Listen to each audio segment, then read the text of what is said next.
Hi guys, कैसे हो आप लोग। आई होप आप सब लोग अच्छे होंगे, बेहतर होंगे और अपनी अपनी जो एग्ज़ाम की प्रिपरेशन है उसको कंटिन्यू कर रहे होंगे। सो गाइस, जल्दी से आप लोग हमारे इस यूट्यूब सेशन के साथ जुड़ जाइए। आप लोगों को पता है कि हमने ज्योग्राफी के जितने भी 2010 से लेके 2013 तक हमारे जितने भी प्रीवियस ईयर में क्वेश्चन हुए हैं उन सभी क्वेश्चनों को सॉल्व करने के लिए एक क्वेश्चन सीरीज स्टार्ट की है यूट्यूब पे। और उसी की आज ये हमारी 6 क्लास है। इससे पहले जो 5 क्लासेस आई हैं उनकी जैसे हमने अपने चैनल पे प्लेलिस्ट बनाई हुई है, ए विक्टर ज्योग्राफी। आप वहाँ पे चैनल पे जाके उस प्लेलिस्ट को चेक कर सकते हो। वहाँ पे आपको जो आज से पहले जो 5 क्लासेस हुई हैं प्रीवियस ईयर क्वेश्चन की, आप उसको वहाँ से जाके देख सकते हो गाइस। ये आपको एक इसका बेनिफिट और बताऊँगा इसमें। जो ये हम क्वेश्चन सीरीज लेके आ रहे हैं ना गाइज, ये चैप्टर वाइज लेके आ रहे हैं। इसमें जैसे आपको एक पूरा चैप्टर उठाया जाता है और उसके प्रॉपर क्वेश्चन करवाए जाते हैं उस चैप्टर से जितने भी प्रीवियस ईयर में क्वेश्चन आए हैं। जैसे आप इसको ऐसे भी कर सकते हो गाइज कि जैसे आपने एक अपना चैप्टर कवर कर लिया थ्योरी से, और फिर आप जैसे थंबनेल में देख के कि ये जो आज की जो क्लास थी या जो पहले क्लासेस हुई हैं उनका थंबनेल चेक करके कि वो किस चैप्टर से रिलेटेड क्लास है, आप लोग जैसे उसकी थ्योरी कीजिए अच्छे से और फिर इस क्वेश्चन की प्रैक्टिस कर सकते हैं। इससे आप जो आपकी परीक्षा का या जो आपकी स्टडी का लेवल कहाँ तक पहुँचा है, आप कितने क्वेश्चन सॉल्व कर पा रहे हैं, उसको अच्छे से देख सकते हैं। और अगर आप लोग सारे क्वेश्चन अच्छे से सॉल्व कर लेते हैं तो गाइस डेफिनेटली आपकी तैयारी बहुत अच्छी है, क्योंकि ये जो क्वेश्चन है वो यूजीसी नेट एग्ज़ाम में आए हुए क्वेश्चन है जिनका लेवल अपने आप में बहुत ही अच्छा है। सो गाइस चलिए जल्दी से आज हम अपने सेशन को फिर से अपना स्टार्ट करते हैं। सो गाइस देखिए, एक बार क्वेश्चन का अपना सेशन स्टार्ट करने से पहले मैं आपको एक बार बताना चाहूँगी। आप स्क्रीन पे जो बुक देख रहे हो ना गाइस, ए विक्टर ज्योग्राफी, जो मैंने अभी अपने चैनल का भी नाम बताया, ये ज्योग्राफी की गाइस जिसमें 2010 से लेके 2023 तक जितने भी हमारे प्रीवियस ईयर में जो पेपर हुए हैं उसमें जो क्वेश्चन आए हैं उनको चैप्टर वाइज बिल्कुल एक डिटेल एक्सप्लेनेशन के साथ दिया हुआ है। आप इस बुक को परचेज कर सकते हो गाइस। इसकी बहुत ही मिनिमम कॉस्ट रखी गई है। इसका लिंक मैं आपको डिस्क्रिप्शन बॉक्स में दे दूँगी अगर आप लोगों ने वहाँ से इस बुक को परचेज करना है गाइस। उसका बेनिफिट आप लोगों को ये रहेगा कि यहाँ से हम क्वेश्चन की प्रैक्टिस करेंगे, प्लस उसके बाद अगर आप लोग चाहते हो कि आपके पास हार्ड फॉर्मेट में या हार्ड कॉपी के रूप में एक बुक रहे जिसमें से आप क्वेश्चन को एक बार फिर से दोबारा, आपको पता है कि कोई भी एग्ज़ाम अगर आप लोग दे रहे हो या कोई भी हम एग्ज़ाम क्रैक करते हैं तो उसको क्रैक करने का एक ही फॉर्मूला होता है, multiple revision, multiple revision. So guys, अगर यहाँ पे एक बार आप मेरे साथ क्वेश्चन सॉल्व कर रहे हो और प्लस बाद में आप बुक से या फिर सेल्फ नोट्स बना सकते हो, आप उससे आप अगर बार बार मल्टीपल रिवीजन गाइज लेते हो तो डेफिनेटली 101% आप जो अपना एग्ज़ाम है उसको क्रैक कर लेंगे। अगर ये बुक बहुत अच्छी है, इसमें भी पूरे जैसे 10,000 क्वेश्चन दिए हुए हैं जो मैं आपको यहाँ यूट्यूब पे बिल्कुल फ्री में करवा रही हूँ। हम यहाँ पे गाइस डेली जैसे क्वेश्चन लगाते हैं, डेली क्वेश्चन की प्रैक्टिस करते हैं, और ये हमारा टारगेट है कि हम इस क्लास को कंटिन्यू रखेंगे और 10,000 क्वेश्चन की प्रैक्टिस करेंगे। इसको गाइज मैं 101% ये श्योरली बोल सकती हूँ कि ज्योग्राफी में जैसे अगर बच्चा इन 10,000 क्वेश्चन की प्रैक्टिस कर लेता है ना, उसमें फिर आपका चाहे कोई भी एग्ज़ाम हो गाइज, वो पीजीटी लेक्चरर का हो, स्कूल लेक्चरर वाला, असिस्टेंट प्रोफेसर वाला हो, या यूजीसी नेट एग्ज़ाम है जो अपना जेआरएफ के लिए है गाइज, आपका कोई भी एग्ज़ाम ऐसा नहीं है कि अगर आप 10,000 क्वेश्चन सीरीज़ हमारे साथ सॉल्व कर लेते हो तो आपका कोई भी एग्ज़ाम ऐसा नहीं है जो नहीं निकलेगा। क्योंकि मैं यहाँ आपको सिर्फ 10,000 क्वेश्चन नहीं करवाऊँगी, कोशिश करती हूँ कि जो आपके 4 ऑप्शन हैं उनको भी एक्सप्लेन करूँ, एक क्वेश्चन के साथ आपके 4-5 कंसेप्ट हैं मैं उनको क्लियर कर पाऊँ, और आपकी जो ज्योग्राफी में है एक वो बहुत ही बेटर अंडरस्टैंडिंग बने, आपकी सब्जेक्ट के ऊपर कमांड बने। यही मेरा एक मोटिव है कि मैं आप लोगों की हेल्प कर पाऊँ ज़्यादा से ज़्यादा। सो चलिए गाइस, जल्दी से आज हम अपनी इस क्वेश्चन सीरीज़ को स्टार्ट करते हैं। ओके गाइस, सो देखिए क्वेश्चन नंबर 1 इज़ हेयर। आप जल्दी से क्वेश्चन का आंसर दीजिए गाइस, वरना फिर मैं आपको सोल्व करवाऊंगी। ये पूछ रहा है कि कौन सी नदी यमुना की सहायक नदी नहीं है। सो गाइस, ये क्वेश्चन शायद एक बार पहले भी किया है हमने, पर ये क्वेश्चन वो इस हिसाब से लिए गाइस कि जो क्वेश्चन बहुत बार रिपीट होता है उसको हम जैसे आया है तो उसको ले लेते हैं कि वो आप उसको बहुत अच्छे से करो कि वो छूटे ना आपका अपकमिंग एग्ज़ाम के अंदर। सो गाइज देखिए, मैं आपको बताना चाहूँगी आप लोगों को कि आप लोग सबसे पहले गाइज, अगर आप लोग देखो ऐसे बहुत से क्वेश्चन आते हैं हमारे आगे कि जिसको हम सॉल्व नहीं कर पाते, या फिर एकदम डायरेक्टली जो आंसर होता है क्वेश्चन का वो हिट नहीं होता माइंड में, वो हमें याद नहीं आता। तो आप जैसे गाइज एलिमिनेशन जो मेथड होता है ना, एलिमिनेट करते हैं हम, उस जो वो हमारी एलिमिनेशन वाली ट्रिक है ना, उसका भी यूज़ किया करो गाइज। तो देखिए, अगर आप इस क्वेश्चन में बता पाते, मैं आपको बताऊं कि जो यमुना की सहायक नदी है ना गाइज, जो ये है आपकी ढागरी नदी गाइज, ये है ना यमुना की नहीं, ये गाइज जो घग्गर नदी है ना, जो हरियाणा से गुजरती है। कहाँ से? हरियाणा से। सो गाइज ये जो हरियाणा में जो घग्गर नदी है उसकी सहायक नदी है, और ये जो इसका जो क्षेत्र बोले जा, जो इसका जो कैचमेंट एरिया है या जो इसका प्रवाहित क्षेत्र है गाइज, वो हरियाणा में है। सो ये यमुना की कैसे हो सकती है सहायक नदी? ये घग्गर की सहायक नदी है। सो गाइज इस क्वेश्चन में आपसे यही पूछा था कि जो यमुना नदी है ना, उसकी सहायक नदी नहीं है। सो गाइज इसका ऑप्शन आपका हो जाएगा ऑप्शन नंबर 4, क्योंकि आप लोगों को मैंने बताया कि जो ढागरी नदी है ना आपकी, वो जो ढागरी नदी है वो घग्गर नदी की सहायक नदी है गाइस, इसकी घग्गर नदी की सहायक नदी है। ओके, सो चलिए गाइस जल्दी से हम लोग चलते हैं क्वेश्चन नंबर 2। एक बार मैं आपको इसको एक्सप्लेनेशन देती हूँ इस क्वेश्चन की आपको। ये बोल रहा है कि यमुना नदी गंगा नदी की सबसे बड़ी सहायक नदी है। गाइज आप लोगों को पता होगा कि जो यमुना नदी है वो यमुनोत्री से निकलती है, और जो गंगा है ना उसके साथ पैरेलल चलती है, और फिर आगे जाके प्रयागराज में वो फिर गंगा रिवर में मिल जाती है।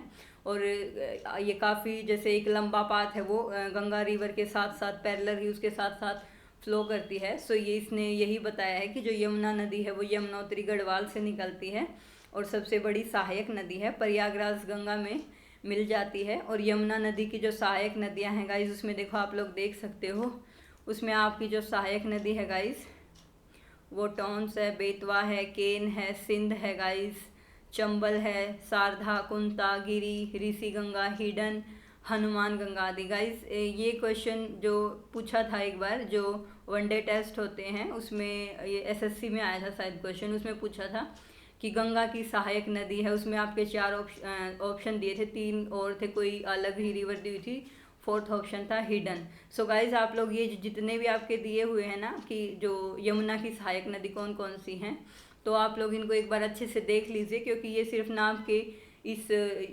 JRF वाले UGC नेट एग्ज़ाम में काम आएंगे असिस्टेंट प्रोफेसर में, बल्कि आप जैसे कोई भी वनडे एग्ज़ाम देते हैं तो रिवर्स में क्वेश्चन वहाँ से भी डेफिनेटली बनता है। ओके, सो गाइज ये आपके दिए हुए थे कि यमुना की सहायक नदियाँ कौन कौन सी हैं।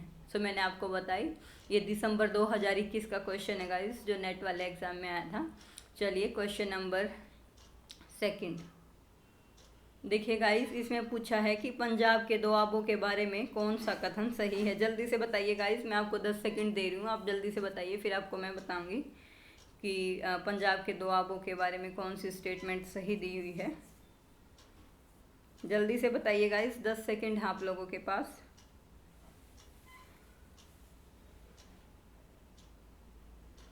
बताइए गाइस, जल्दी से बताइए। ओके गाइस, चलो देखिए, आप लोगों ने कमेंट बॉक्स में अपना आंसर दे दिया होगा, और जिन बच्चों ने अपना कमेंट बॉक्स में आंसर नहीं दिया कोई बात नहीं, आप लोग यहाँ पे देख लीजिए। नेक्स्ट टाइम आप इस क्लास का मल्टीपल रिवीजन कर सकते हैं। एक बार आप देख लीजिए, दोबारा से खुद से क्लास को देखिए और अपने आंसर दीजिए, आपका कॉन्फिडेंस लेवल है वो बहुत ही ज़्यादा बिल्ड होगा। गाइस देखिए, अगर किसी भी एग्ज़ाम को आपको क्रैक करना है ना, दूसरे के साथ नहीं, खुद के साथ जस्टिस करिए, खुद से ही कंपटीशन रखिए कि ये चीज़ मुझे नहीं आती तो ये कैसे सही करनी है मुझे, तो ही आप एग्ज़ाम को क्रैक कर पाएंगे। देखिए गाइज, ये बोल रहा है कि जो व्यास और जो सतलज नदी के बीच का वो जो क्षेत्र है या दोआब है, उसको जलधर दोआब कहते हैं। ये बिल्कुल सही बात है गाइज, उसको जलधर दोआब कहते हैं। एक बार मैं इसको बताने से पहले आपको बताऊंगी कि दोआब क्या होता है, फिर इसको आगे देखेंगे। गाइज दोआब होता है कि जो 2 नदियाँ होती हैं ना, जो उनके बीच का जो क्षेत्र होता है, जो लैंड होती है, उसको दोआब बोलते हैं। और गाइस जो पंजाब का नाम है बेसिकली, वो आप लोगों को पता होगा कि पंजाब से जो 5 नदियाँ या 5 दरियावां, मतलब 5 नदियाँ बहती हैं, और उनके बीच में जो 5 दोआब हैं, उसी के कारण गाइस वहाँ का नाम पंजाब पड़ा है, या उस क्षेत्र का नाम पंजाब पड़ा। सो इसमें आपको मैं बताऊं कि जो व्यास और सतलुज रिवर है, जो उसके बीच का दोआब है, व्यास और सतलुज के बीच का, उसको जलंधर दोआब कहते हैं। बिल्कुल सही बात है गाइस। और ऑप्शन नंबर बी बोल रहा है कि व्यास और रावी के बीच बारी दोआब है। ये भी बिल्कुल सही बात है गाइस। जो व्यास और रावी है उसके जो बीच का दोआब है उसको बारी दोआब बोल सकते हैं। ये बोल रहा है क्वेश्चन नंबर 3 कि रावी और झेलम के बीच सिंध दोआब है। गलत बात है, ये बिल्कुल गलत ऑप्शन है गाइस, और इसको हम इनकरेक्ट करेंगे क्योंकि आप लोगों को पता होगा गाइस कि जो सिंध दोआब है ना वो सिंधु नदी और झेलम नदी के बीच है। उस चेनाब वाला एरिया है उसको भी रख लेते हैं उसमें, तो आप इसको बोलोगे रावी नदी यहाँ नहीं आएगी, यहाँ आएगी। अगर रावी की जगह आपको सिंधु नदी दिया होता ना तो आपका आंसर ठीक हो जाता। ये गाइस सिंधु और जो झेलम के बीच का क्षेत्र है उसको बोलते हैं सिंध सागर दोआब। क्या बोलते हैं? जो गाइस सिंधु और झेलम नदी है ना उसके बीच के क्षेत्र को बोलते हैं सिंध सागर दोआब, उसको बोलते हैं Sindh Sagar Doab. Okay, so option number C आपका गलत हो गया गाइस। ऑप्शन नंबर 4 क्या बोल रहा है उसको देखिए एक बार। ये बोल रहा है व्यास और रावी के बीच छज दोआब है। ये गलत है गाइस। आप लोगों को, आपने अगर ऊपर वाला ऑप्शन नंबर बी देखा कि व्यास और रावी है उसके बीच का जो क्षेत्र है उसको बोलते हैं बारी दोआब। उस दोआब का नाम बारी है, तो व्यास और रावी के बीच का अगर क्षेत्र उसको बारी बोलते हैं तो यहाँ छाछ कहाँ से आ जाएगा। अगर आप लोगों को ऑप्शन नंबर बी का सही पता होता तो आप लोग डी को अपने आप ही एलिमिनेट कर देते यहाँ से। सो इस क्वेश्चन का आंसर आपका हो जाएगा option A. Option number A और बी सही है। सो गाइस एक बार देखिए, मैं आपको बता देती हूँ कि ये जो आपका छज दोआब है ना गाइस, ये चेनाब और झेलम के बीच होता है। ये होता है आपका चेनाब और झेलम के बीच। जो चेनाब और झेलम रिवर है ना उसके बीच का जो दोआब है उसको बोलते हैं छज दोआब। चेनाब और जो झेलम के बीच का क्षेत्र है ना उसको बोलते हैं छज दोआब। ओके, सो चलिए गाइस देख लेते हैं, इसका ऑप्शन नंबर ए सही था। एक बार चलिए इसकी एक्सप्लेनेशन दिखा देती हूँ आप लोगों को। सो देखिए गाइस, ये क्वेश्चन आपका दिसंबर 2020 और जून 2021 यूजीसी नेट एग्ज़ाम में आया था। इसमें बोला है कि दो नदियों के बीच के क्षेत्र को दोआब कहते हैं। मैंने आपको बताया था पंजाब हरियाणा के मैदान में गाइस कुल 5 दोआब हैं। सही बात है। और गाइस देखो, आप इसको एक ट्रिक से याद कर सकते हो। मैं आपको बताऊँ, थोड़ा पजलिंग होता है, इसके लिए आप खुद की ट्रिक बना सकते हो। देखो गाइस, ये है जैसे बिस्त दोआब है ना, तो देखो बिस्त से जैसे बिस्त है तो आप व्यास का जैसे व या ब ले सकते हो अपने याद रखने के लिए गाइस। और जो सतलज है ना, सतलज का स ले सकते हो। तो व्यास और सतलज से कौन सा बनेगा? बिस्त। ब या व, जैसे ये है तो व आप अपने जैसे याद रखने के लिए इसको ब का प्रोनाउंसिएशन कर सकते हो, व ब। इसको गाइस व या और स, इनको अगर इनके फर्स्ट अगर हम वो उठा लें वर्ड तो गाइस इससे बनेगा बिस्त दोआब। बिस्त दोआब होगा ब्यास और सतलज रिवर के बीच में। ओके, सो गाइस दूसरा है हमारा रेचना दोआब। गाइस वही आप सेम ट्रिक यूज़ कीजिए जैसे मैंने आपको बताया कि जो रेचना है वो गाइस रावी का आप र ले लें यहाँ से या रे ले लें, और जो चेनाब है उसका च ले लें। तो आप इसको ऐसे याद रख सकते हैं कि जो रेचना दोआब है वो रावी और चेनाब नदी है उसके बीच का जो दोआब है उसको बोलते हैं रेचना दोआब। सिंध सागर दोआब गाइस मैंने आपको बताया था कि जो हमारी सिंधु रिवर है और जो झेलम है उनके बीच, और गाइस इसमें चेनाब और झेलम दोनों को इंक्लूड करते हैं। जैसे चेनाब झेलम और जो सिंधु के बीच का जो क्षेत्र है उसको बोलते हैं सिंध सागर दोआब। ठीक है, सो चलिए गाइस ऑप्शन नंबर 4 दिया हुआ है कि छज दोआब। ये मैंने आपको ऊपर ही बता दिया था, आप लोगों ने जैसे कर भी लिया होगा कि छज दोआब है वो चेनाब और झेलम के बीच स्थित है। गाइस सब में रस है, ये कॉमन से वर्ड आ रहे हैं।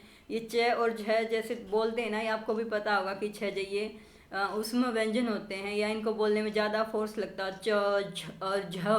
तो आपको भी पता है कि, और ये च और च वाली जो हमारी एक वर्णमाला में जो च वाला बोलते हैं ना कि च वर्ग, तो आप इसको ऐसे याद रख सकते हो कि अगर चेनाब और झेलम का पूछेगा ना च और झ, तो जैसे उसी लाइन का उसी में आएगा। जैसे च और झ उस लाइन च वाली लाइन में से ही जो दो आपका नाम बनेगा, जैसे चेनाब है तो छ बनेगा, च छ। तो आप इसको याद रख सकते हैं कि चेनाब और झेलम के बीच का जो दोआब है उसको क्या बोलते हैं? छज दोआब, च छ। ऐसे आप इसको याद कर सकते हो, च छ। चेनाब और झेलम के बीच का क्या बनेगा? छाछ दोआब, च छ। आप ये तो गाइस मेरी जैसे मैं याद करती तब ये ट्रिक लगाती थी, आप भी ऐसे जैसे कुछ भी लगा सकते हो याद रखने के लिए। ओके गाइस, बारी दो आपका वही सेम जैसे मैं ये ऊपर भी आया है कि आपका जैसे व्यास का ब ले सकते हो आप, रावी का र ले सकते हो, वही व्यास और रावी के बीच है वो बारी दो आप बन जाएगा। ओके, सो चलिए क्वेश्चन नंबर 3 इज हेयर, जल्दी से इसको सॉल्व कीजिए आप लोग। इसमें गाइज ये बोला है कि निम्नलिखित में से कौन सा जो वाटरफॉल है या जो जलप्रपात है वो नर्मदा नदी से संबंधित है। सो गाइज आप लोग जल्दी से इस क्वेश्चन का आंसर दीजिए। क्वेश्चन नंबर 3 जल्दी से आंसर दीजिए गाइज इसका। सो गाइज देखिए इसमें दिया नहीं हुआ, वैसे आप लोगों को पता होगा कि जो नर्मदा नदी है एक उसका जो सबसे फेमस जो वाटरफॉल है वो है धुआंधार जलप्रपात है गाइज, जो सबसे फेमस वाटरफॉल है नर्मदा नदी का।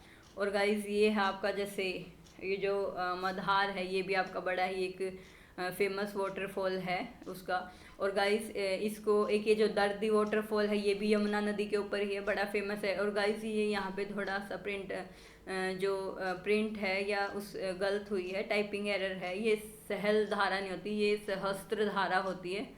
सहस्त्र ये होती है गाइज आपकी सहस्त्र धारा। ये वाटरफॉल है ये भी आपका नर्मदा नदी के ऊपर है। तो मधार हो जाएगा आपका, कपिल धारा है, मधार है, दर्दी है, सहस्त्र धारा है। ये सारे जो नर्मदा नदी है उसके जो वाटरफॉल है उनके नाम है गाइस। तो इसमें से आपका option number A, option number D और ऑप्शन नंबर ई सही है। तो उस हिसाब से गाइस आपका ऑप्शन नंबर 2 है वो बिल्कुल सही हो जाएगा। जो नर्मदा नदी के वाटरफॉल हैं गाइस वो हैं आपके मधार, दर्दी और Sahastradhara. Okay, so option number B is correct. देख लीजिए एक बार आप लोग इसकी एक्सप्लेनेशन। ये दिसंबर 2020 और 21 में आया था गाइस आपका क्वेश्चन। देखिए नर्मदा नदी गाइस जो रेवती, आप लोगों को मैं एक बार बताना चाहूँगी जैसे पौराणिक उसमें जाए ना तो जो रेवती थी ना, रेवती के नाम पे जो रेवा नदी था उसका नाम पड़ा था उस नदी का रेवा। और जैसे नर्मदा नदी है उसी को रेवा नाम से भी जाना जाता है। गोदावरी नदी और कृष्णा नदी के बाद जो भारत के अंदर से इंटरनल जो फ्लो है ना गाइस रिवर्स का हम बोलें तो उसमें जो ये आपकी नर्मदा नदी है वो तीसरे नंबर की सबसे बड़ी नदी है। किसके बाद? कृष्णा नदी के बाद और गोदावरी नदी के बाद। आप लोगों को पता है गाइस कि जो नर्मदा नदी है वो ये अमरकंटक है हमारा एमपी में, मध्य प्रदेश में, यहीं से निकलती है। और गाइस इसका जो फ्लो एरिया है ज़्यादातर वो भी मध्य प्रदेश में है। फिर ये महाराष्ट्र से होती हुई आगे अरब सागर में गिरती है। ये ऐसी रिवर है आपकी नर्मदा रिवर जो कि आपका डेल्टा नहीं बनाती है, ज्वार नदमुख बनाती है गाइस, डेल्टा का निर्माण नहीं करती। और ये जो अपवाद स्वरूप है ना कि जो आपकी रिवर्स हैं वो कहाँ पे फ्लो अपना गिराती हैं, ये बे ऑफ बंगाल में अपनी वाटर को ना गिराकर ये अरब सागर में जो अपना प्रवाह है उसको विसर्जित करती है। सो गाइस इसको ये जो आपकी नर्मदा रिवर है इसको मध्य प्रदेश की लाइफ लाइन भी कहा जाता है। एक बार आप इसके वाटरफॉल देख लीजिए कौन कौन से फेमस हैं। देखिए गाइस कपिल धारा है, दुग्ध धारा, इनको ऐसे याद रख लीजिए गाइस कि पीछे जैसे जिसके आपको धार या धारा मिल जाए वो जैसे बेसिकली आपके नर्मदा रिवर से बिलोंग करेंगे। जैसे कपिल धारा, दुग्ध धारा, धुआंधार। ये गाइस देखिए सहस्त्र धारा है, दर्दी है, मंधार है, भेड़ा घाट है, भीम कुंड है और अर्जुन कुंड। ये भीम कुंड बहुत ही फेमस है गाइस मध्य प्रदेश में। आप में से कुछ लोग अगर वहाँ के होंगे तो इसको बहुत अच्छे से आप लोगों को पता होगा कि भीम कुंड एक बहुत ही फेमस वो है हमारी की एक धार्मिक या रिलीजियस जगह है भीम कुंड मध्य प्रदेश में। आप इसको वैसे भी अगर कोई क्वेश्चन का आंसर आप नहीं निकाल पा रहे गाइस तो उस टाइम पे आप कोरिलेट करने की कोशिश कीजिए कि आप आंसर निकाल पाएँ। सो question number 4 is here guys, जल्दी से देखिए। प्रवाह के संदर्भ में नदी तंत्र का आशय है गाइस। देखिए बताइए क्वेश्चन नंबर 4 इसका क्या आंसर होगा गाइस। देखिए गाइस ये बोल रहा है कि जो जल है वो मौसमी प्रवाह का प्रतिरूप है। बिल्कुल सही बात है गाइस। जल ये जो हमारी रिवर्स क्या होती हैं, ये जो मतलब मौसमी प्रवाह का प्रतिरूप ही है। देखिए गाइस हम क्यों बोलते हैं कि जो इस वाली हैं प्रायद्वीपीय पठार की जो नदियां हैं वो बारहमासी नदी नहीं है या कुछ टाइम बाद वो सूख जाती हैं। क्यों? क्योंकि गाइस आप लोगों को पता है कि जो दक्षिण पश्चिम मानसून का टाइम है इंडिया में, वैसे केरला में जैसे जून से स्टार्ट हो जाता है, सितंबर में वो वापस लौटने लगता है मानसून। तो उस टाइम तक जो ये रिवर है इनमें जो वाटर का फ्लो है वो बहुत अच्छा रहता है। बट जो ये बीच वाला टाइम होता है विंटर वाला टाइम, तो गाइस इसमें जो जैसे हमारे जो प्लेटू वाली रिवर हैं, जो प्रायद्वीपीय पठार वाला हमारा जो रिवर सिस्टम है वो सूखने लगता है या उनमें पानी की मात्रा कम हो जाती है। क्यों? क्योंकि वो वर्षा के ऊपर डिपेंड थी बेसिकली। वो अगर उनको अगर जैसे वहाँ से मात्रा कम हो गई, वर्षा के पानी की मात्रा मिलनी कम होगी तो रिवर सूख जाती है। ये मौसमी प्रवाह का ही प्रतिरूप होती हैं गाइस। आप लोगों को पता होगा कि राजस्थान में जैसे बहुत कम रिवर है। क्यों? क्योंकि आप लोगों को पता है कि वहाँ पे वर्षा ही नहीं होती, वर्षा ही नहीं होती, तो वो भी तो एक जैसे हम उसको बोलें कि वो एक वेदर फैक्ट्री है कि वहाँ बारिश नहीं हो रही, बारिश नहीं हो रही, तो जो छोटी मोटी बारिश होती है, छोटी मोटी रिवर का अगर रिवर का ओरिजिनेट भी हो जाती है छोटी मोटी रिवर, तो जो आपका वो जो रेत है, बालू रेत बोलते हैं जिसको, उसी में जो रिवर्स हैं वो मतलब ख़त्म हो जाती, वो कभी अब जैसे मुहाने तक पहुँच ही नहीं पाती। छोटी मोटी जो ट्रिब्यूटरी सी बोलें या वो बोलें कि छोटी मोटी सी धाराएं बनती हैं, वो वहीं रेत में ही ख़त्म हो जाती है। ये मौसमी प्रवाह का प्रतिरूप है, बिल्कुल सही बात है, ये आपकी स्टेटमेंट सही हो गई। ऑप्शन नंबर बी है कि जलवायु संबंधी स्थितियों के कारण नदी तंत्रों में अंतर आता है। बिल्कुल आता है गाइस, आप लोगों को पता होगा जलवायु स्थितियों के कारण कैसे परिवर्तन आता है गाइस। जैसे ये गंगा रिवर है आपकी, या जो आपका गंगा नदी तंत्र है, सिंधु नदी तंत्र है, या ब्रह्मपुत्र नदी तंत्र है गाइस, ये आप लोगों को पता होगा कि इसका ओरिजिन है वो बहुत ही हाइट से, जो आपका हिमालय माउंटेन है, जो आपकी हिमालय पर्वत श्रृंखला है, इन नदियों का ओरिजिन वहाँ से होता है, सिंधु का, गंगा का, ब्रह्मपुत्र का। तो गाइज अगर वहाँ से ओरिजिन होता है तो ये बहुत हाइट के ऊपर होता है। आप लोगों को पता है कि वहाँ पे जैसे एक इनको जैसे जो दक्षिण पश्चिम मानसून हमारी मानसून से जो वर्षा प्राप्त होती है वो तो इनको होती ही है, प्लस जैसे वहाँ पे जो बर्फ़ पिघलती रहती है वहाँ से भी इनको जो पानी है उसकी आपूर्ति होती रहती है, तो इनको बारहमासी नदी बोलते हैं। ये आप लोग देखेंगे कि हाइट से इनका ओरिजिन हो रहा है, तो क्लाइमेट का फैक्टर इसके ऊपर पड़ा। जबकि जो प्रायद्वीपीय पठार पे नदियां हैं वो इतनी हाइट से नहीं निकल रही, उनको जैसे पूरा थ्रो ईयर जैसे उनको पानी नहीं मिल पाता, क्योंकि बर्फ़ नहीं है, इतनी ज़्यादा हाइट नहीं है, हाइट के अकॉर्डिंग वहाँ पे इतनी बर्फ़ नहीं पड़ती और उनको पूरा साल पानी नहीं मिल पाता गाइस। तो वो अब जैसे जैसे मानसून की वापसी होती है तो वो जो रिवर्स है आपकी वो सूखने लगती है। ये बात बिल्कुल सही है कि जो क्लाइमेट है उसका इफेक्ट होता है रिवर सिस्टम है उसके ऊपर। ये बोल रहा स्टेटमेंट नंबर सी है कि नदी तंत्र क्यूमेक्स द्वारा गणितीय रूप से दर्शाया जाता है। ये जरूरी नहीं गाइस, ये नहीं है, क्योंकि इसके और भी जो रिवर सिस्टम है उसको बहुत सारे इंडेक्स हैं या बहुत सारे फार्मूलाज है जिसके द्वारा दिखाया जाता है कि उसमें जो सेडिमेंट है उसकी क्या अमाउंट रहती है, वो जो वाटर की अमाउंट है उसको भी एक लेवल में जैसे मेजर किया जाता है। सो ये सही नहीं है आपका। ऑप्शन नंबर डी देखिए कि नर्मदा और झेलम नदी का तंत्र एक समान नहीं है। एक समान नहीं है गाइस, क्योंकि झेलम आप लोगों को पता है एक बारहमासी नदी है और इसका जो ओरिजिन है गाइस ये हिमालय से है। हिमालय माउंटेन जो हिमालय पर्वत है इसका ओरिजिन वहाँ से है, और जो नर्मदा नदी है वो प्रायद्वीपीय नदी है, तो इनका जो रिवर सिस्टम होगा या जो नदी तंत्र वो एक समान नहीं हो सकता गाइज, या नहीं है। सो इसमें आपका आंसर हो जाएगा गाइज ओनली ए और B is correct and C and D is गलत। ओके, सो चलिए क्वेश्चन नंबर 4 को देख लीजिए एक बार। किसी नदी तथा उसकी सहायक धाराओं द्वारा निर्मित जल प्रवाह की विशेष व्यवस्था है जो नदी तंत्र है।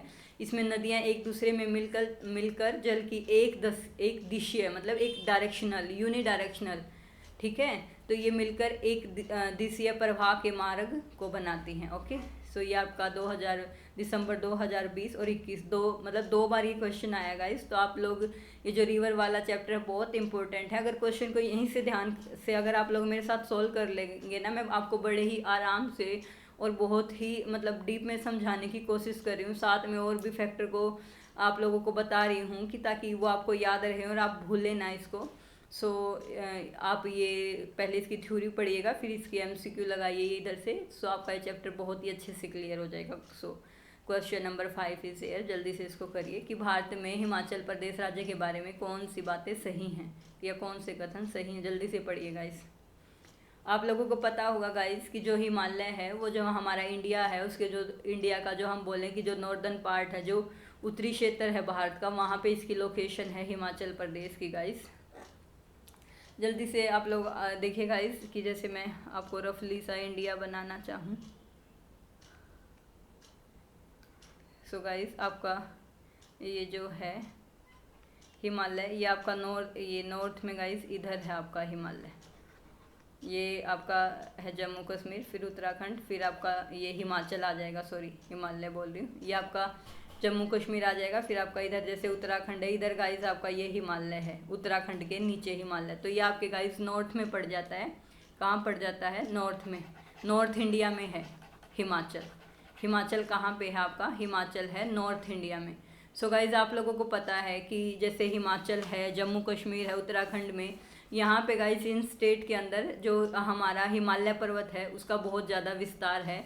तो जो ये हिमाचल है, इसकी जो लैंड है या जो इसकी सतह है वो बहुत ही ऊबड़ खाबड़ है गाइड, ऊबड़ खाबड़ है हिमाचल प्रदेश की। सो गाइज आप लोगों को पता है कि जो हिमालय पर्वत से बहुत सारी नदियों का ओरिजिन होता है। सो बहुत सारी नदियाँ निकलती हैं और हिमाचल प्रदेश से होकर बहती हैं बहुत सारी नदियाँ, और प्लस ऊबड़ खाबड़ जगह है, ऊबड़ खाबड़ जगह है तो वो फिर वाटरफॉल बनाएंगी गाइस। जैसे इनसे पहाड़ों से कोई नदी ऊपर से गिर रही है तो फिर अगर वाटरफॉल बनाएंगी तो वहाँ जो हमारा ये है जल विद्युत है, इसकी बहुत ज़्यादा अधिक संभावनाएं होंगी। बिल्कुल सही बात है गाइस, ये statement number A is right, क्योंकि बहुत सारी रिवर वहाँ से प्रवाहित होती हैं, प्लस वहाँ पे वाटरफॉल बनाती हैं। रिवर की लोकेशन जल विद्युत का उत्पादन करने के लिए एकदम फेवरेबल है। दूसरी स्टेटमेंट दी है गाइस कि उच्च साक्षरता दर। मैं आपको बताना चाहूँगा इस करंटली जो स्टेटस है वो 75.9 समथिंग है लिटरेसी रेट का, जो हिमाचल प्रदेश का है। तो ठीक ठाक साक्षरता दर। आप लोगों को पता होगा कि जैसे बिहार और ये झारखंड, बहुत सी स्टेट ऐसी हैं जिनकी लिटरेसी रेट बहुत ही ख़राब है। सो इसकी जो साक्षरता दर है 75.9 वो अच्छी ही मानी जाएगी गाइस। तो इसकी साक्षरता दर बहुत अच्छी है। ये स्टेटमेंट भी सही है। ये बोल रहा है कि बागवानी क्रिया में अधिक संभावनाएं हैं। बिल्कुल सही बात है गाइस। देखिए वो लैंड ऊबड़ खाबड़ है, ऊबड़ खाबड़ है तो बागवानी तो हम फिर भी कर सकते हैं। कैसे कि जैसे आप लोगों को पता है कि जो एप्पल है या जो सेब के जो बाग हैं वो वहाँ पे एक वेल तरीके से या उसको एक वेल वे में वहाँ पे डेवलप किया जा सकता है कि जो सेब के बाग हैं या और भी जो बहुत सारे जैसे बागवानी जो हम कृषि करते हैं उसको बहुत अच्छे से वहाँ पे डेवलप कर सकते हैं। ऊबड़ खाबड़ है तो वहाँ गाइस कृषि करना इतना आसान नहीं होगा, या मैं कहूँ कि नहीं कर पाएंगे हम, वो बहुत मुश्किल है। ऊबड़ खाबड़ जगह में प्लेन लैंड ही नहीं हमारे पास, वहाँ पे बागवानी की क्रियाएँ फिर भी की जा सकती है। ये बात बिल्कुल सही है। सो आपका स्टेटमेंट नंबर सी भी ठीक है। प्रचुर मात्रा में खनिज संसाधन नहीं गाइस, प्रचुर मात्रा में खनिज जो संसाधन है इंडिया में वो छोटा नागपुर के पठार में मिलते हैं, हिमाचल में इतने ज़्यादा खनिज नहीं है। कृषि योग्य भूमि का अधिक अनुपात है नहीं गाइस, पहाड़ी एरिया है, हिली लैंड है, बहुत सारे क्षेत्र में पहाड़ों का विस्तार है, या मैं बोलूँ कि पहाड़ी एरिया ही कह सकते हो आप। सो डी और ई हो जाएगा आपका गलत। सो देखिए ए बी और सी सही है आपका, तो इसका आपका हो जाएगा option number 4 is right. A B और सही इसका आपका सही है गाइस। चलिए क्वेश्चन नंबर 6। हिमाचल प्रदेश शिवालिक श्रेणी का हिस्सा है। हिमाचल में 5 प्रमुख नदियां प्रभावित होती हैं गाइस। देखो अगर 5 नदियां प्रवाहित होती हैं तो फिर आप लोगों को पता ही है कि जल विद्युत की संभावना बहुत अधिक हो जाएंगी। चिनाब और रावी, व्यास, सतलुज, ये हिमाचल प्रदेश की सबसे ऊंची चोटी शिला स्थित है वहाँ से जो ओरिजिन होता है। हिमाचल प्रदेश का सबसे बड़ा हिमनद है गाइस, वो है बड़ा सिगड़ी, हिमनद है Bara Shigri. Okay, so question number 6 is there. जल्दी से बताइए गाइस। ये बोल रहा है कि निम्नलिखित में से कौन सी नदी डेल्टा का निर्माण नहीं करती। गाइस कौन सी नदी डेल्टा का निर्माण नहीं करती, ये मैंने आपको पीछे बताया था जब मैं बता रही थी आपको एक क्वेश्चन है कि एक्सप्लेनेशन दे रही थी ना, तो उसमें मैंने बताया था कि यस बहुत सारे बच्चों ने बिल्कुल सही आंसर दिया है।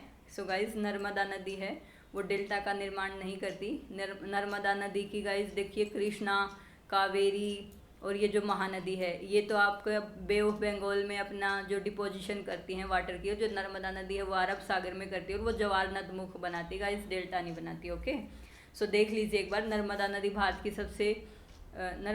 भारत की सबसे बड़ी नदी है जो डेल्टा नहीं बनाती। बिल्कुल सही बात है। नर्मदा नदी, तापी नदी ऐसी नदियां हैं जो डेल्टा नहीं बनाती बल्कि ज्वार नद मुख बनाती हैं। महानदी ये धमतरी जिले के जो सिवाहा नामक पर्वत श्रृंखला है वहाँ से निकलती है।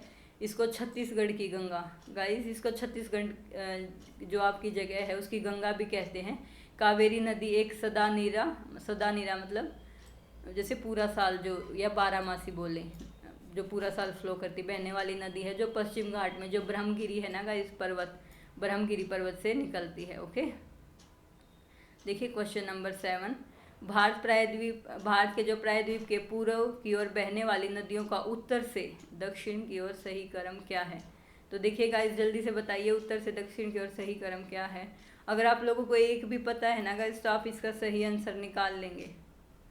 देखिए आप लोगों को पता है कि ये वेंगई, पेन्नार, ये इस टाइप के नाम हैं जो साउथ में यूज़ होते हैं। साउथ में भी कहाँ पे आपको एग्जैक्ट भी नहीं पता साउथ में कहाँ पे, तो आप लोग जैसे आइडिया लगा सकते हो कि साउथ में क्या है, तमिलनाडु है, केरला है। पूर्व की पूछा आप लोगों से तो आप पूर्व वाली स्टेट देखोगे, आंध्रा को देखोगे, तमिलनाडु को देखोगे गाइज, या फिर जो बिल्कुल जैसे टिप पे नीचे बोलूँ मैं कि जैसे जो बॉटम पे है वो अपना केरला है, इनको ही देखोगे, केरला को, तमिलनाडु को, आंध्रा को। तो उस हिसाब से आप देख सकते हो कि उधर जैसे मैंने बताया कि लैंग्वेज ऐसी होती है, पेन्नार, वाईकोंडा, वैगई, कुछ इस टाइप के जैसे जो लैंग्वेज यूज की जाती है साउथ में। तो आप लोगों को पता है कि डेफिनेटली ऐसा ही नाम आएगा, कुछ पेन्नार आएगा, वैगाई आएगा, इस टाइप का आएगा। महानदी तो बिल्कुल ही नहीं आएगा। महानदी तो आप लोगों को पता है कि ये ओडिशा वाला हमारा जो क्षेत्र है वहाँ से होती है गाइस। स्वर्ण रेखा का आप लोगों को पता होगा कि स्वर्ण रेखा जैसे पश्चिम बंगाल से और इधर से होते हुए झारखंड, पश्चिम बंगाल इधर से होते हुए आती है।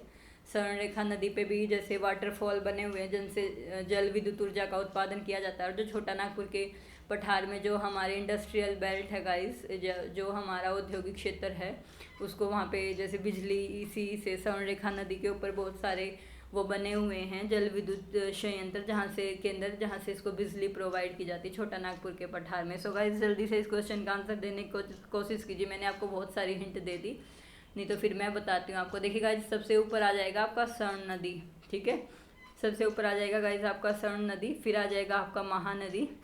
महानदी के बाद आपकी आएगी गाइस गोदावरी नदी, फिर आएगी कृष्णा नदी, फिर आएगी पेन्नार, फिर आएगी कावेरी और फिर आएगी वेंगई। ओके, सो इनका ये जो सही अरेंजमेंट है ये ऐसे होगी। ऑप्शन नंबर बी सही होगा। देख लीजिए बंगाल की खाड़ी में गिरने वाली नदियाँ, प्रायद्वीपीय का उत्तर से दक्षिण में क्रम, ये था जो मैंने आपको बताया गाइस। अरब सागर में गिरने वाली प्रायद्वीपीय नदियों का उत्तर से दक्षिण में क्रम भी देख लीजिए। अब हमने पूर्व में देखा, अगर हो सकता है आपसे नेक्स्ट टाइम एग्जामिनर ये पूछ ले कि जो पश्चिमी की तरफ बहती है उनका बताइए, तो उसमें हो जाएगा साबरमती नदी, फिर हो जाएगा माही, फिर हो जाएगा नर्मदा और ताप्ती, ठीक है। साबरमती, माही, नर्मदा और ताप्ती, ये है आपका जो अरब सागर में गिरती है नदियाँ, जो पश्चिम की तरफ गिरती है, नॉर्थ टू साउथ इनकी डायरेक्शन। ओके, सो चलिए question number 8 is here. Jammu एवं कश्मीर में कौन सी प्रमुख नदी प्रभावित होती है? गाइस जैसे आप लोगों को पता है कि जैसे ये नदियां हैं, इनमें से कुछ नदी दूसरी नदी की सहायक नदियों के नाम दिए हुए हैं। तो आपको अगर जैसे आप लोगों को पता है कि इसमें आपको 2 से ज़्यादा ऑप्शन याद आ रहे हैं कि चेनाब भी उसमें हो सकता है, कि कश्मीर में है, सिंधु भी है। तो गाइस जो मेन रिवर है ना उसको लगाइए, क्योंकि जो ट्रिब्यूटरी है उससे पहले हम जो मेन रिवर है उसको इंक्लूड करेंगे। मेन रिवर को लगाइए। इसका आप लोगों को फिर पता ही होगा कि हमारी जो सिंधु नदी है, इसका ऑप्शन हो जाएगा सिंधु नदी है, जो जम्मू कश्मीर से होके गुजरती है।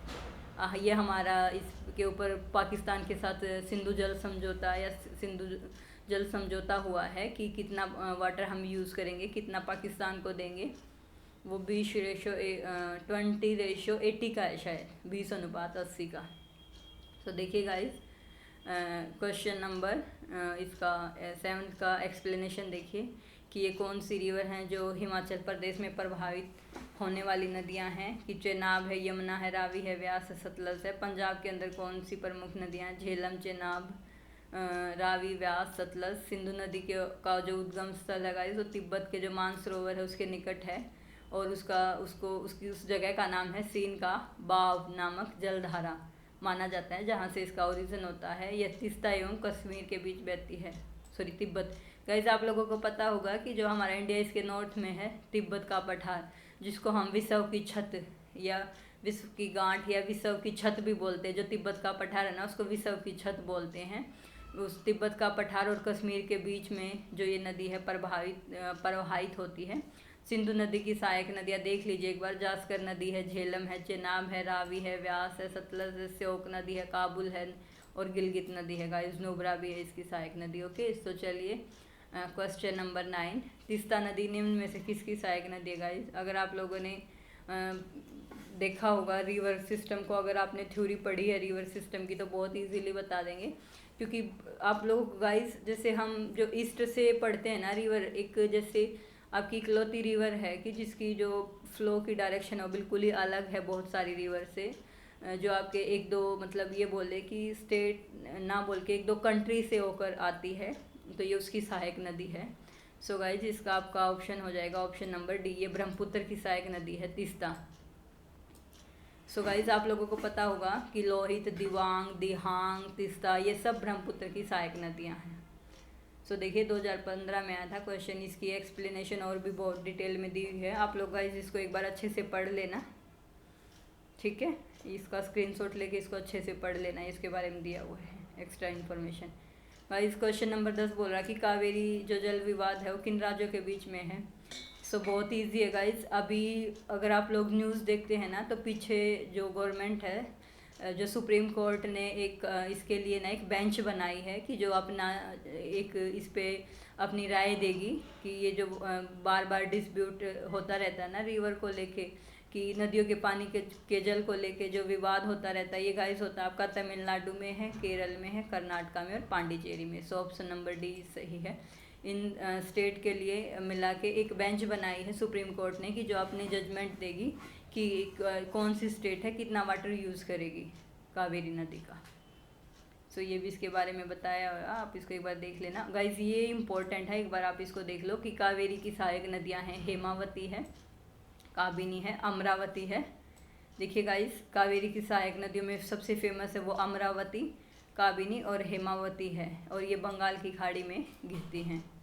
कावेरी नदी आपकी बंगाल की खाड़ी में गिरती है। ओके, कावेरी नदी जैसे ही तमिलनाडु में प्रवेश करती है तो किस जलप्रपात का निर्माण करती है। बहुत ही ईजी क्वेश्चन है गाइस, जल्दी से बताइए किस वाटरफॉल का निर्माण करती है। तो गाइस ये आपका करती है होगेनाका वाटरफॉल। कौन सा? होगेनाका। ओके, सो देख लीजिए 2013 में आया था क्वेश्चन आपका गाइस। ये क्वेश्चन मैच द फॉलोइंग से है। आपको एक तरफ रिवर दी हुई है, दूसरी तरफ उनकी लेंथ दी हुई है, आपको मैच करना है कि समुद्र में ढोए जाने वाला जो तलछट है वो टन में कौन सी रिवर कितना ज़्यादा मतलब जो सेडिमेंट है वो लेके आती है टन के अंदर। तो गाइस आप लोगों को पता है कि जो गंगा रिवर है वो बहुत ही बड़ा एक रिवर सिस्टम है, तो ऑब्वियसली सबसे ज़्यादा गंगा ही लेके आएगी। सो गंगा का हो जाएगा गाइस आपका 1600 मीटर टन। ठीक है, फिर गाइस मिकांग का देखो, मैं आपको बताना चाहूँगी कि मिकांग भी एक ऐसी रिवर है कि जो पांच उससे कंट्री से होके गुजरती है। जैसे ये चाइना से, आपका म्यांमार से, फिर थाईलैंड से, कंबोडिया से, ये बहुत सारी जैसे कंट्री से गुजरती है मिकांग रिवर। तो इसकी हो जाएगी जैसे इसका 1000 टन हो जाएगा।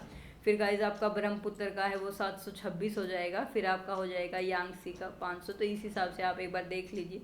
सो हमारा ए का था, ए का 3, तो देख लीजिए ए का 3 2 में है। फिर हमारा था बी का, सॉरी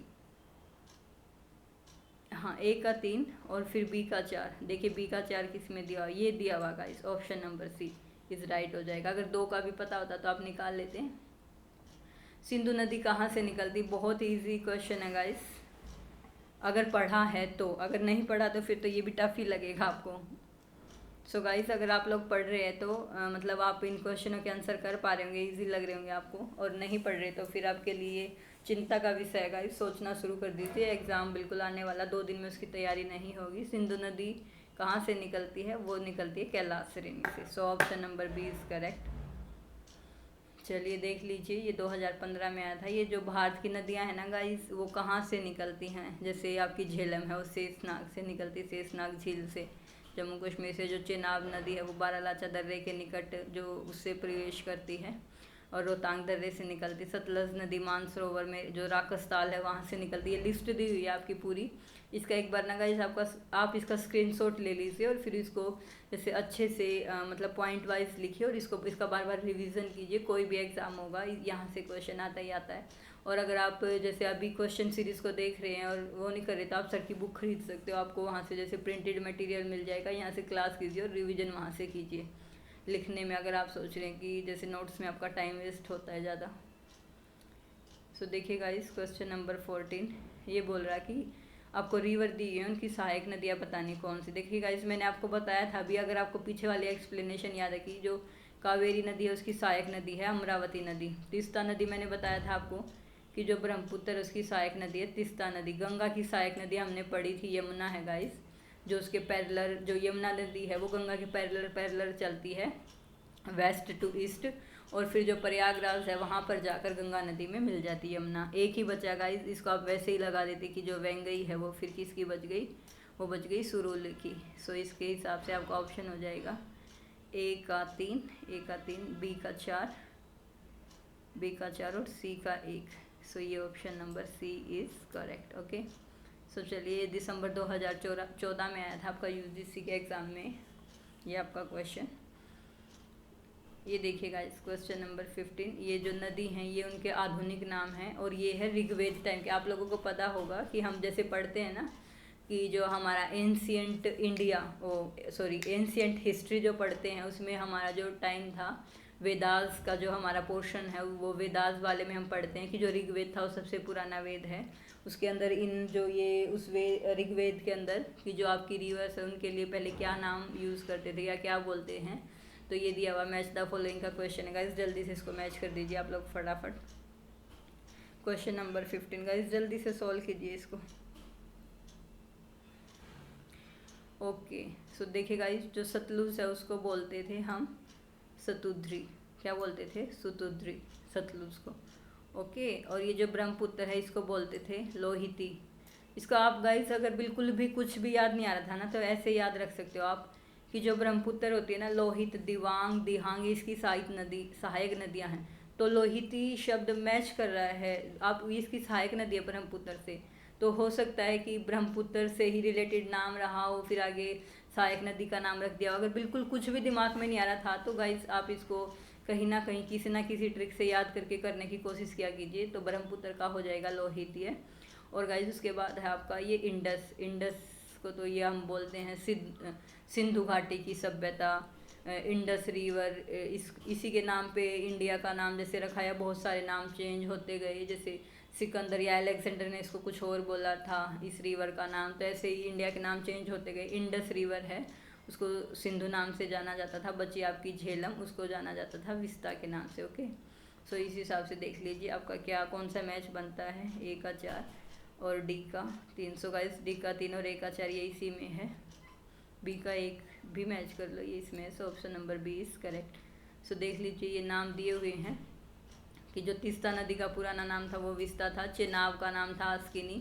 रावी का नाम था पुरुषिनी। आप लोगों को पता होगा कि जो अलेक्जेंडर था और जो पोरुस था उनका युद्ध हुआ था, पोरस का युद्ध हुआ था गाइस, ये रावी नदी के ऊपर हुआ था।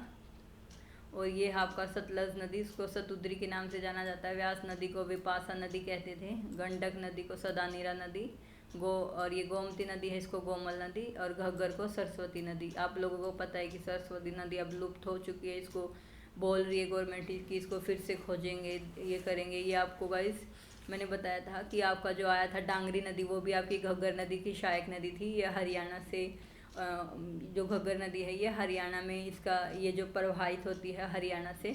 और जो सरस्वती नदी थी उसका पुराना नाम, जैसे घग्गर नदी का पुराना नाम था सरस्वती, ये अब लुप्त हो चुकी है। ये इसकी एक ब्रांच या एक उसके रूप में ही बची हुई है। ये हरियाणा से फ्लो करती है घग्गर नदी। ओके, सो चलिए गाइस क्वेश्चन नंबर 16, जल्दी से क्वेश्चन का आंसर देने की कोशिश कीजिए गाइस। क्वेश्चन नंबर 16 देखिए, सिंधु और गंगा पूर्ववर्ती नदियां हैं। ये बोल रहा है कि जो सिंधु और गंगा हैं वो पूर्ववर्ती नदियां हैं।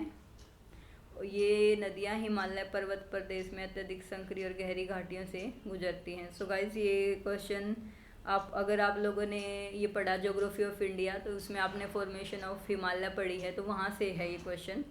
ये गाइस क्वेश्चन बिल्कुल सीधा ना देखे, इसने ना इस क्वेश्चन को जैसे रिलेट किया है कि और हिमालय के ओरिजिन से। सो गाइस देखो, आप लोगों को पता है कि जो हिमालय माउंटेन है ना वो एक फोल्ड माउंटेन है। तो फोल्ड माउंटेन है तो उससे पहले भी गाइस जैसे वो जो जगह थी अपर वाला एरिया था, वहाँ से गाइस जो पहले जो एक रिवर प्रवाहित होती थी, पहले भी फ्लो करती थी, उसको बोलते थे इंडस रिवर।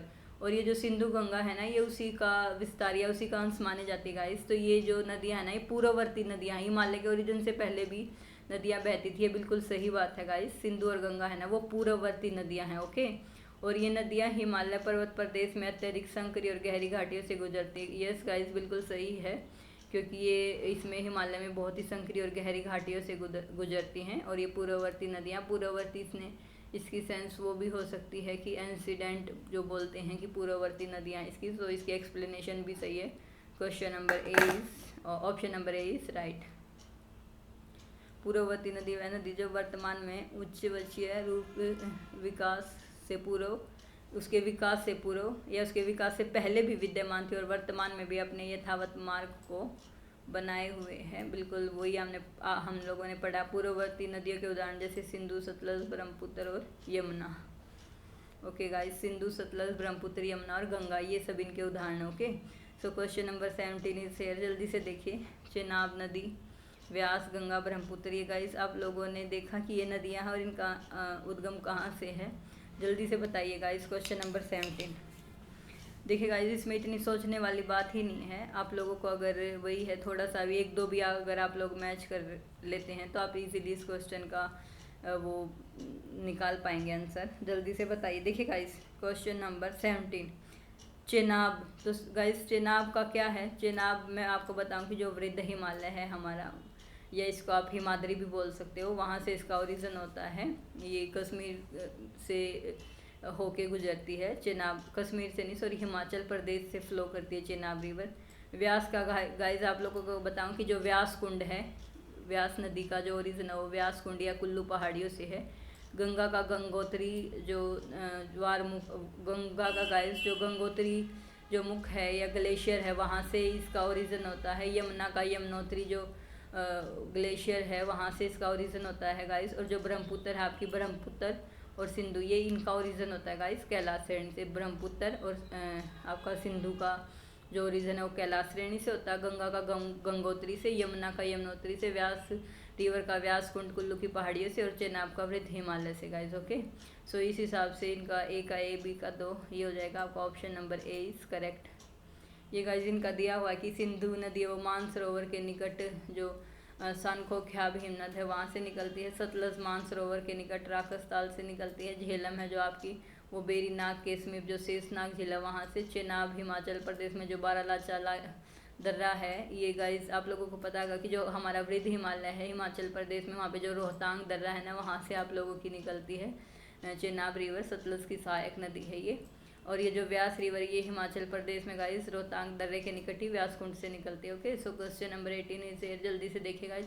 सबसे लंबी पश्चिम की ओर बहने वाली प्रायद्वीपीय नदी कौन सी? गाइस बहुत इजी क्वेश्चन है, इतनी बार बताया मैंने आपको पीछे इसको। आप लोग इसका आंसर 1 सेकंड में दे दीजिए। ऑप्शन नंबर सी नर्मदा नदी है। नर्मदा के बाद जो दूसरे नंबर की नदी है वो है आपकी ताप्ती, फिर है आपकी साबरमती, लूनी, ये और भी नदियाँ हो जाएंगी, पर सबसे बड़ी जो नदी है वो है नर्मदा। कौन सी है? नर्मदा। उसके बाद ताप्ती, फिर साबरमती और लूनी। ओके, सो देखिए ये आपका इधर एक्सप्लेनेशन दी हुई, इसको एक बार आप अच्छे से पढ़ लीजिएगा, इसका स्क्रीनशॉट ले लीजिएगा इस। सो क्वेश्चन नंबर 19 क्या बोल रहा है कि निम्नलिखित नदियों में से कौन सी नदी डेल्टा नहीं बनाती? देखिए गाइस, महानदी है वो भी पश्चिम से पूर्व की तरफ फ्लो करती है, डेल्टा बनाएगी।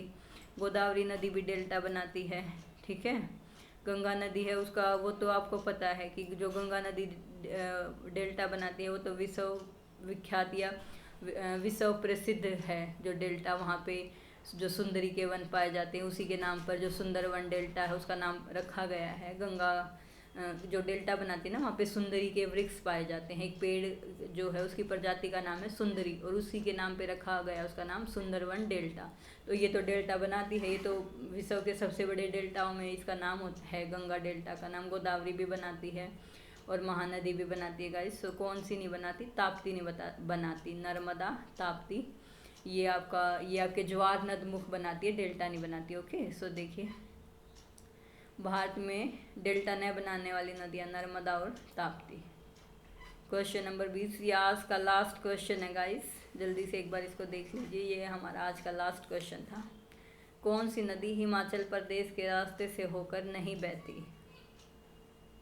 बहुत ही इजी क्वेश्चन है गाइस, आप लोगों ने इसका आंसर आई होप दे दिया होगा कि जो कौन सी रिवर है इस जो ये रिवर है ना गाइस, जो इसका आंसर है कि जो हिमाचल प्रदेश से नहीं बहती, उसको मैं आपको हिंट देना चाहूँगी कि उसके ऊपर ना एक बहुत ही जो फेमस है वो जल विद्युत परियोजना बनी हुई है, जो बार बार एग्जाम में पूछी जाती है कि नहीं बहती। आप लोगों को पता है गाइस कि जो व्यास है वो भी हिमाचल प्रदेश से होके बहती। मैंने बताया व्यास कुंड से इसका ओरिजिन होता है। जो रावी नदी है वो भी रावी नदी जैसे उसकी सहायक नदी है और वो भी बहती है हिमाचल से। जो चेनाब नदी है वो भी आपका हिमाचल प्रदेश से होके प्रवाहित होती है।